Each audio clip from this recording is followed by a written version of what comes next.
Yo, what up guys, I'm Sammy and welcome back to the Soul Drop. And today we're going to be doing a versus video between the Harden Volume 8 and also the Harden Volume 9. Which shoe is better? Because the Harden Volume 9 is finally out on Adidas.com in that chrome colorway, which by the way looks really nice. However, it's probably going to have a lot of crease marks with that chrome colorway. But yeah, both of these shoes retail for $160, which is pretty dang expensive. But yeah, we'll see which one is better.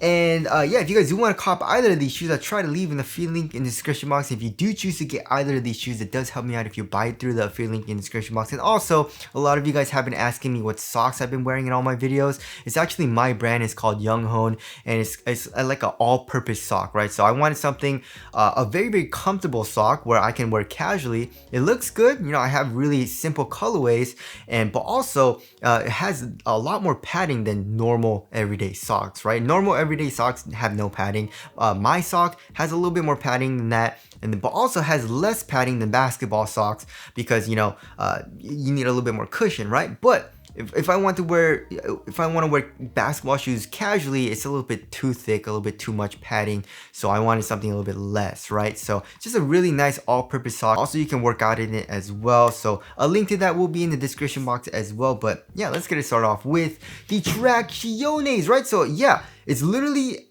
the exact same, right? I mean, it is different as far as the overall pattern goes, but it looks very similar. You know what I mean? If you kind of like look at it from far away, I guess. Yeah, you got these two pods, you got the heel 3 stripes, right? And you got this inner part with this kind of like semi-translucent rubber. You got this outer part, but the Harden Volume 8 performs way better. You know what I mean? So, and I thought it was because, you know, this is semi-translucent, but in this colorway for me, this is also semi-translucent for this purple part. You know what I mean? So maybe they, you know, changed up the rubber compound or something like that, or it's probably because of the pattern as well. I don't know. Either way, from my personal experience from playing in both of these shoes, and I did play in these shoes a lot, you know what I mean? And also, I literally had this shoe on one foot, the Harden Volume 8 on one foot, and the Harden Volume 9 on the other foot, and I was playing in these shoes at the same time.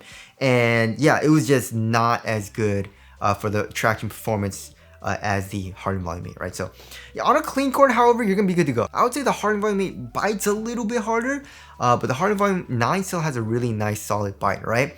However, dust performance is just not it, you know what I mean? And yeah, it picks up a lot of dust. It's affected by dust a lot, and I was just slipping a lot, you know what I mean? Even when I was filming, filming the shots for the Harden Volume 9, I was slipping in that as well. So yeah, I just did not have a good time in the Harden Volume 9 on a dusty court. So yeah, the Harden Volume 8 still also does pick up a little bit of dust, but it picks up less dust, it bites through dust better, and also it's easier to wipe off the dust for the Harden Volume 8. So yeah, dust performance, you're playing on a dusty court, get the Harden Volume 8. However, maybe I'm trying to give this shoe the benefit of the doubt, right? Maybe if a solid rubber outsole option comes out for the Volume 9, I'll test it out, but it might be better, but we'll have to see on that, right? Also, for durability, the Harden Volume 8 is way better, right? And the Harden Volume 8 also wasn't the best, right? Where the circles are, the rubber is pretty thin, you know, it's a pretty soft rubber as well, so not the best for this. But take it to a whole nother level, we got the Harden Volume 9. We got even thinner grooves, even softer rubber, and this stuff will just rip off if you're playing on an outdoor court. So yeah, the Harden Volume 8 just way better traction performance, even though it looks pretty similar, you know, just kind of like glancing at it, which kind of sucks, you know what I mean? So yeah, there's a traction there. Moving on to the heel to toe transition, also a little bit of a difference. This is a versus video, so I'm gonna nitpick, you know what I mean?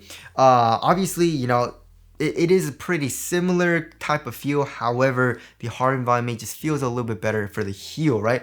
The Harden Volume 9, look at this. It's just all freaking rubber. It's not even a soft type of rubber, right? For example, if you look at the 361 BioSpeed BB, it's actually pretty caged. However, there is a very soft type of rubber there, you know what I mean? But the Harden, look, it's just really stiff, right? It's all caged as well, so it's really stiff here in the heel. It's kind of clunky, you know what I mean? Also, it's not as rounded as the Harden Volume 8 for the shape. Like, look at this.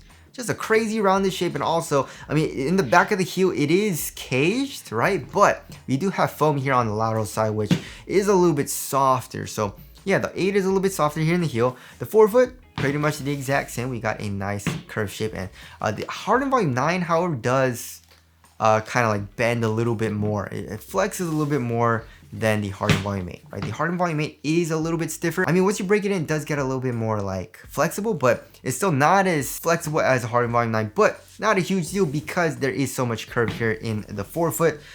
So yeah, the Harden Volume 8 is a little bit smoother. You know what I mean? I definitely felt the Harden Volume 9 being way more clunky when I was playing in this shoe. And now moving on to the cushioning setup. So the cushioning setup is literally the exact same besides, of course, the heel compression, right? So like I said, you got a little bit more heel compression from this foam, just a tiny bit. The Harden Volume 9, there's nothing. There's no exposed midsole here, so it's a little bit clunkier, it's a little bit stiffer. However, for underfoot cushion, stepping comfort, and also overall impact protection, pretty much the exact same. They're both using a combination of light strike and light boost. And yeah, very, very nice stepping comfort. The insole is literally the exact same, very, very thin paper stock insole. Underneath, you got that, you know, circle cut out in the heel, and also the strut board is on the softer side of things for both of the shoes. So yeah, very, very similar for that. So for the cushion, it's literally the exact same, but the Harden Volume 8 is a little bit better because of the heel, in my personal opinion, right? So again, nitpicking, but the 8, in my personal opinion, is a tiny bit better, right? So there's the cushioning setup there. Moving on to the upper. So the upper is something that I like the Harden Volume 9 just a tiny bit more as far as like the quality goes. But on foot, it's like the same. It's a little bit of a toss-up. It's just a little bit different for the fit here in the toe box, right? So the Harden Volume 9 is using the synthetic material. It's going literally throughout the entire upper. It's a little bit stiff here in the toe box, but once you break it in, it actually gets a little bit softer, right? It's very, very supportive. It's not super thin, but also not super thick. Here for the Harden Volume 8, however, we have this shroud, right? And in this material, we got this kind of like patent leather. It definitely, you know, creases a lot more. There's a lot more crease marks on this, as well as here on the foam, which I really don't like.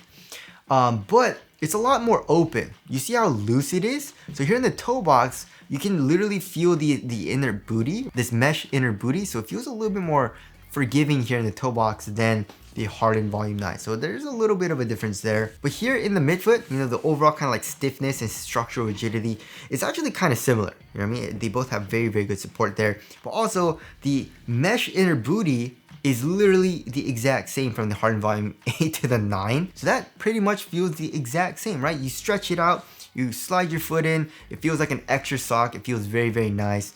And then here in the ankle area, we also have pretty much zero padding, right? Very, very minimal padding. So yeah, that is a very, very similar feel, but a little bit different here in the toe box due to the forefoot materials, right?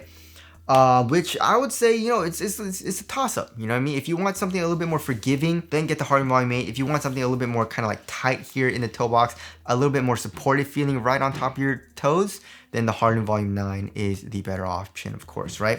Also here in the heel, it's a little bit different, right? We got the Harden logo, as well as this kind of like carbon fiber looking material, right? It's not actually carbon fiber. And then here for the Harden Volume 8, we got this kind of like plastic material that kind of looks like it goes all the way into this part of the shoe.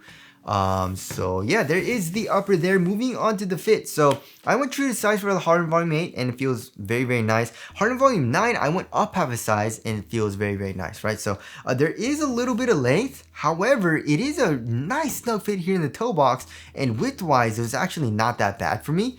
So I was good going up half a size, right? I feel like if I went true to size, it might even be a little too snug, especially with this kind of like synthetic material, which isn't as forgiving. You know what I mean? It's not going to stretch out, of course. So yeah, just be careful with that. You know what I mean? Like if you want a really snug fit, then you should be fine going true to size here in the Harden Volume 9. Yeah, just of course, just take that with a grain of salt, because I went up half a size with the shoe, right? But if you do go up half a size, just keep in mind there will be a little bit of length, you know what I mean? But here for the Harden Volume 8, I went true to size and fits me like a glove. It fits me very, very nice, very snug as well. So yeah, there is a fit there. Moving on to the support and lockdown, I mean, it's pretty much a tie. You know what I mean? Like I said, here on top of your toes, you know, it's a little bit more forgiving. You know what I mean? There's a little bit more stretch because of the kind of like looser kind of shroud material. But again, like that's not gonna really affect support that much because that's on top of your toe box. For lateral containment, you're good to go. Your foot is not coming out of the footbed at all. For either of these shoes, lateral stability also is very, very nice. You know what I mean? They're both very, very wide bases, you know, so you're gonna be good to go in both of these shoes. You're gonna feel very laterally stable. You're low to the ground. I had zero issues with heel slippage, and of course, because of the inherent design of the past 3 models of the Harden Volume 7 included, 7, 8, and 9, you have a very soft and comfortable inner mesh booty, but then like a very supportive and very sturdy outer shell for the shoe, pretty much, you know what I mean? So yeah, support and lockdown, pretty much the exact same. Moving on to the weight of the shoe, if I remember correctly, they're around the same weight, right? Yeah, 14.4 ounces, which is freaking heavy. Harden Volume 9, 14.3 ounces. Yeah, I mean, this is a little bit longer because I did go up half a size, of course. I mean, let's see which one's... Wait, what? Look, I guess the Harden Volume 8 is a little bit longer somehow. Probably because, you know, the back of the heel protrudes out a little bit more. Look at that. Protrudes out a little bit more. The Harden Volume 9, not as much. So maybe that's it. But anyways, pretty much the exact same weight, I guess, right? I guess the Harden Volume 9 would be a little bit lighter if I did go true to size, but pretty much the exact same weight, right? However, the Harden Volume 8 just feels way better for responsiveness for me in my personal experience. Like I said, first of all, because of the traction, right? Again, when I was playing on a clean court, the Harden Volume 9 was nice, but when I was playing on a dusty court, it wasn't that nice, right? So the Harden Volume 8, way better for dust performance. And also, another thing that I liked about the Harden Volume 8 a little bit more is it's just way less clunky feeling, right? The Harden Volume 9, it just feels a little bit more clunky, which is weird because, you know, the overall upper feel is pretty dang similar as well. The cushion is exactly the same pretty much. It's just the Harden Volume 8 is just more responsive, you know what I mean? So there is the weight there. Moving on to the ventilation, yeah, they both suck. So yeah, there's that. And moving on to the aesthetics, yeah, the Harden Volume 9 is just way better in terms of design, in my personal. This just looks so good. The chrome colorway that came out looks so good as well. The 8, yeah, I mean, it grew on me a little bit, and then it didn't grow on me. It ungrew on me. I feel like I really don't like the design as much. I feel like the 7 looks better. So for me, it's the 9, the 7, and then the 8 in terms of aesthetics. But performance-wise, I would say it's the 8, the 7, and then the 9. You know what I mean? So there is the aesthetics there. Wrapping things up, yeah, it kind of sucks because I was expecting a lot from the Harden Volume 9, and it looks really good. So I wanted to like the Harden Volume 9. Trust me, I really want to like the shoe. But it's just, again, it's not terrible or anything, but it's not amazing. And comparing it to the Harden Volume 8, which is a top tier performer, it's just not as good, you know, in my personal experience, right? Now, I mean, again, it's just a very similar feeling shoe, but the Harden Volume 8 just is a little bit better in terms of some aspects. And because of that, it just makes it the overall better performer, right? The traction is better, and also it's less clunky. And that's about it. You know what I mean? The weight's the exact same, support's the exact same, the cushion is the exact same. Fit also is pretty dang similar as well, especially with this inner mesh booty. So yeah, I mean, I guess the thing is, if you're playing on a really clean court and you don't mind like a clunkier type of shoe, then the Harden Volume 9, you should be fine going with this shoe, especially if you think it looks better, which I feel like everyone says the Harden Volume 9 looks better, but other than that, I would say probably just stick with the Harden Volume 8, you know what I mean? So that about concludes this versus video. Again, if you guys do want to cop either of these shoes, I try to leave in the link in the description box. I hope this video helped you guys out, and I'll see you guys in the next one.